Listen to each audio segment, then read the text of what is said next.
2nd. Today is July 2nd, and I'm here with members from the Science and Materials Committee, and I'm working on my green bead project, and mine is about Leave No Trace. So today with me is Emily Marshall, Calvin Smith, and Cody Clapper. So the Science and Materials Committee does a lot to enforce Leave No Trace in our really large group of 75 people. One of the things they do is a trash sweep. And Emily, how do you think that goes, and what is your role as a junior leader? As a junior leader, it's my responsibility to make sure to line up all the kids as a trash sweep, and then it's my job also to make sure my 7 kids are pushing the other 70 people to collect all the trash that's on the ground. Okay, good. So today we were at Seaside Farms and we did a trash sweep. Cody, is there anything in specific that you did as your job? Well, my job was to clean the bathrooms to make sure that they were sanitized as they were before we got there. That is a very good job. Seaside Farms is a very large place, and it's a good place to learn how to leave no trace and make sure that we're not leaving a trace.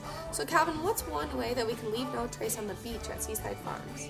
One way is that since Seaside Farms Beach is really rocky, a good way to prevent that is by not allowing or regulating who takes rocks down and from the beach. What about you, Stan? The paths are very important at Seaside. What's a way that we can make sure we're leaving no trace on the paths down to the beach? Well, we make sure we walk single file and not in groups so we don't make the path any bigger than it needs to be. The Science and Materials Committee is always functioning, not just at Seaside Farms. So Calvin's going to talk about one of the major things that they do. Our committee pushes recycling, so we recycle bottles and plastic goods. And we also use the recycled bottles to test for different things in the water. So Emily, what exactly do you test for in the water? In the water, we test the dissolved oxygen level, the pH level, phosphate, and nitrogen. Stan, which do you think is the most important and why?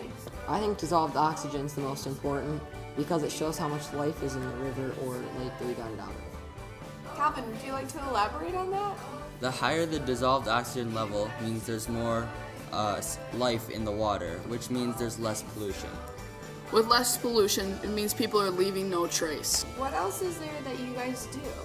Well, on days that we're not at camp, we have to pack lunches. So whatever we take out of our lunches at the top of a mountain or something, we have to make sure we put it back in, which is packing in and packing out. Therefore, packing in and packing it out, we make sure we don't leave anything behind to endanger our wildlife.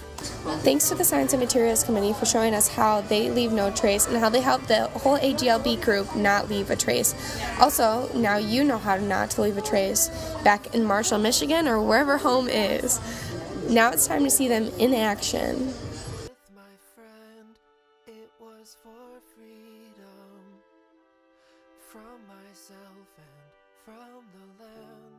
I made a lot of mistakes. I made a lot of mistakes. I made a lot of mistakes. I made a lot of mistakes. You came to take us. All things go, all things go. To recreate us. All things grow, we had a mind. Special thanks to Emily, Calvin, and Cody, aka Stan. Thanks for watching. This was Eden Hartung signing off.